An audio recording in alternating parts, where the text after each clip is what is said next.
Hey, I'm Eric. Welcome back to another episode of Do To Brew. Today we're going to be brewing an extract kit from Brewer's Best. It's a honey cream ale. So if you've ever wanted to brew your own beer, go grab a beer, come back, and let's get brewing.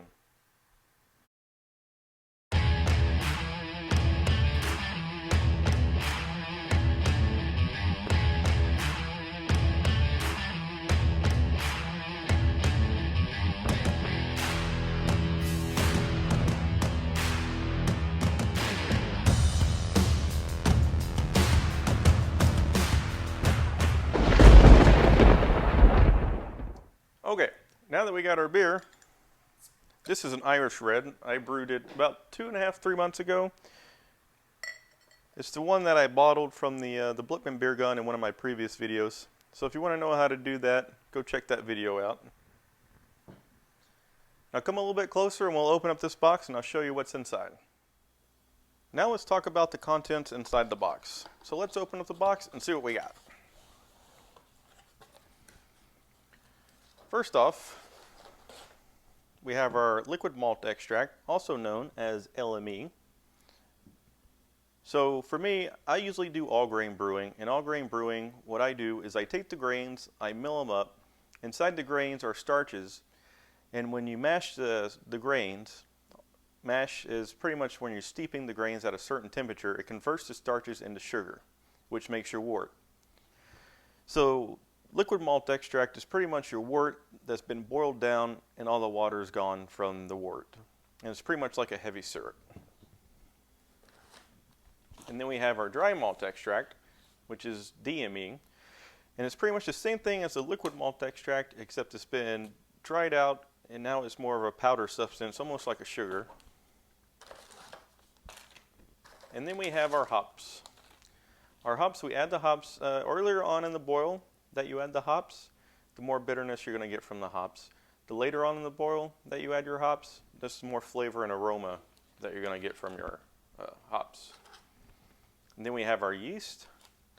The yeast is what eats the sugar inside the wort, which causes the alcohol, which causes beer.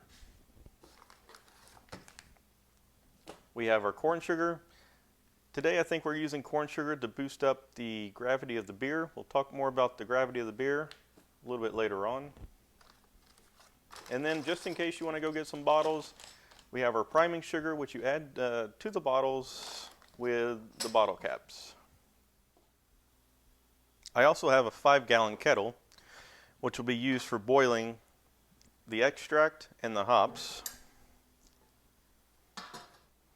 And today to do the boil, I have a propane burner and a tank of propane. For the fermenter today, we have a 7-gallon bucket with a lid. This is pretty standard in most new homebrew kits. So now that we've got everything, let's get the water going. Let's get brewing some beer. As you can see now, we have, per the recipe, 2.5 gallons of water. It's coming up to a boil right now with the propane hooked up to the propane burner and the kettle on top of the burner with the flame going. Once this comes up to a boil, we're going to be adding 2 pounds of dry malt extract, and our water will no longer be water, it'll be a wort. Our water is finally up to a boil, so I'm going to cut the heat down just a little bit.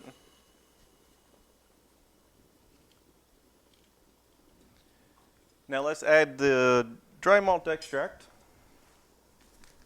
These bags are 1 pound apiece.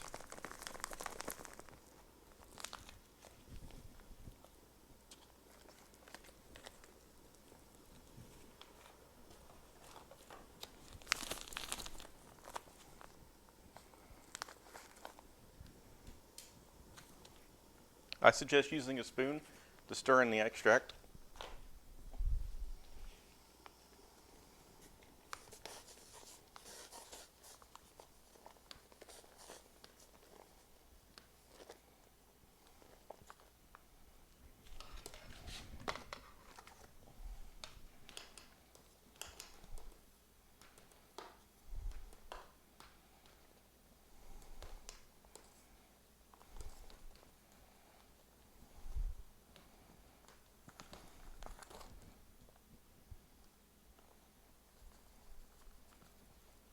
No big deal, I just dropped a bag in there.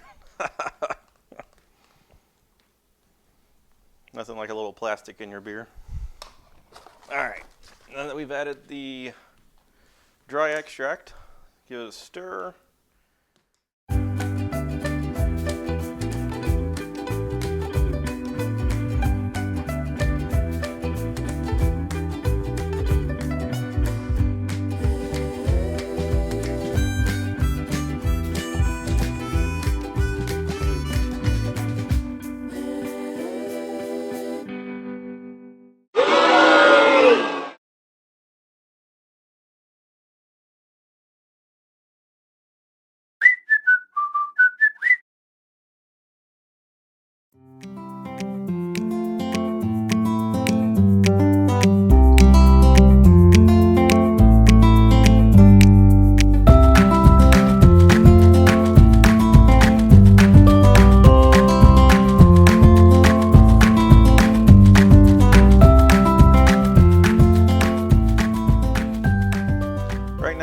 On the 40 minutes of the boil to happen. While we're waiting on that, we're going to go ahead and open our liquid malt extract. Now you might be wondering why the can's so tore up. I soak it in a thing of warm water, and that's to get everything loosened up inside the can, because it's pretty much like a heavy syrup.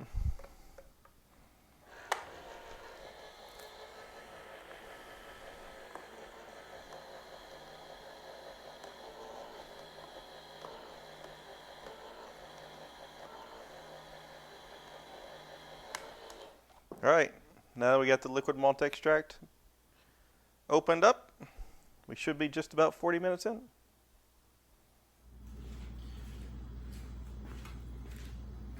We're now at the 40-minute mark, which means we have 20 minutes left to go in the boil. Now the recipe calls for 1 ounce of sage pellets. We're going to add sage hops in.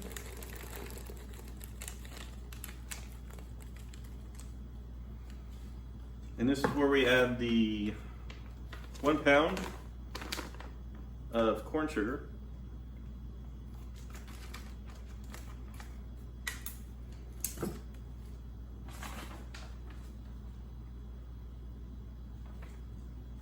So here goes the 1 pound of corn sugar. Once again, stir as you add. You don't want this to burn. It will scorch the bottom of the pot if you let it go without stirring.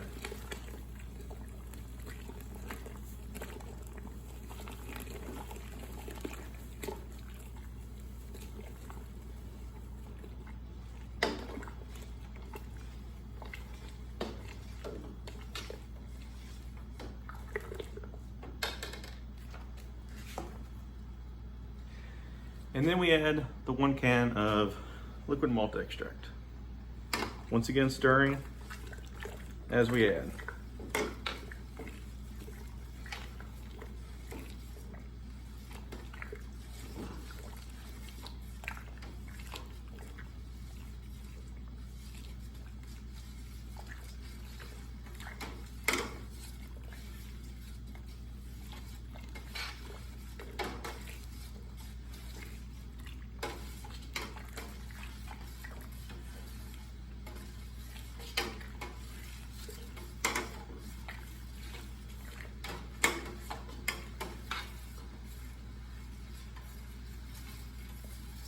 And see, by warming up the can, most of the can poured right out.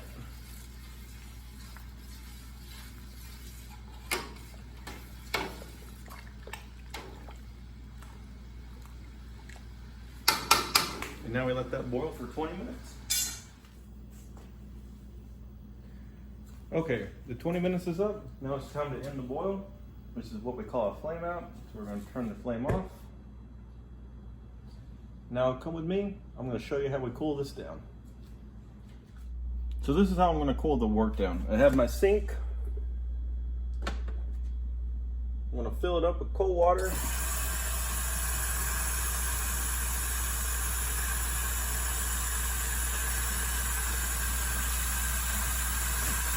And to the cold water, I'm going to add a bag of ice.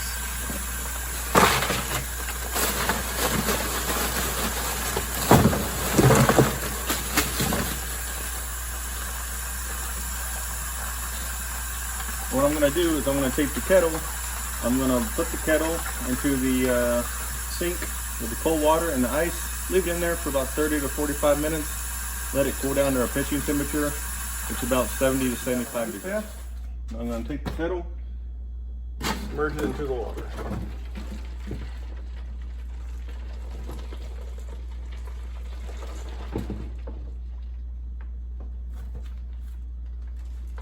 Now I'm going to add one more bag of ice.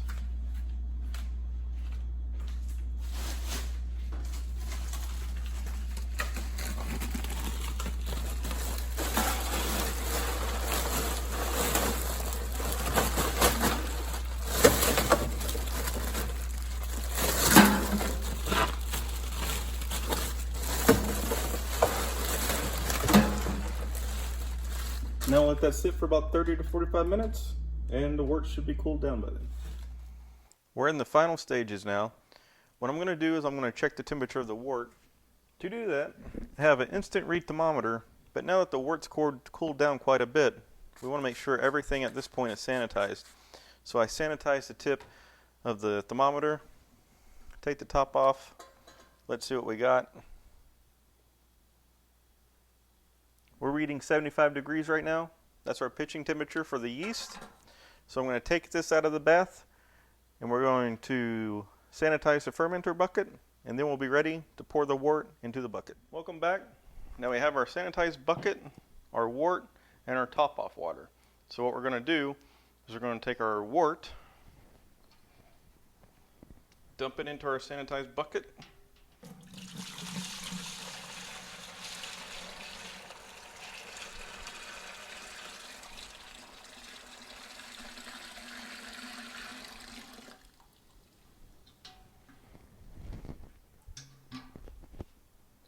And now we have about 2.5 gallons of wort, so we have to add our top off water to make 5 gallons. So let's add some more water.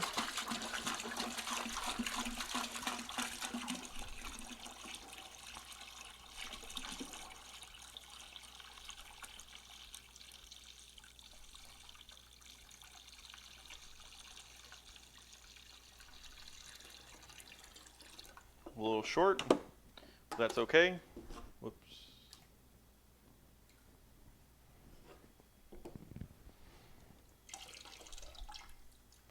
We're a little short, but that's okay. I come with backups.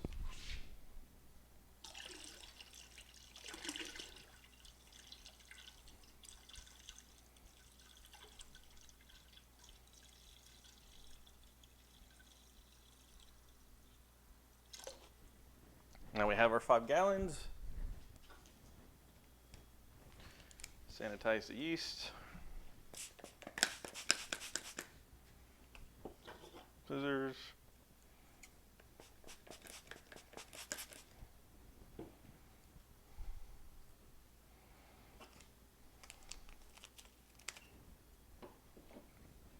Dump in the yeast.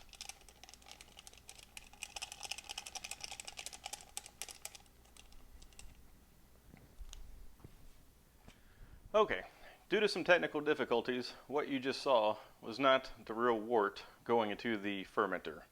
I accidentally deleted that video, so I had to recreate the illusion that I was pouring the wort into the fermenter. As you can see, the real wort is a lot darker. So, this is our final fermenter. We have our airlock, which lets the air escape, or the CO2 escape, but no air to go back into the fermenter. Once the wort's fermenting, oxygen is really bad for the beer. So this keeps the oxygen out of the beer. So now I'm going to go put this in my pantry, let it sit for about 2 weeks, and then I'll test it gravity. I'll make another video about how to test gravity on your beer. And then once the gravity gets to a certain spot, we then know that the beer is done, and we can either keg it or we can put it in a bottle. So thanks for watching this episode of Dudes Who Brew. If you like this episode, don't forget to hit the subscribe button. Come back and see us for our future episode. What did I do with my beer? Here it is. Cheers. We'll see you next time.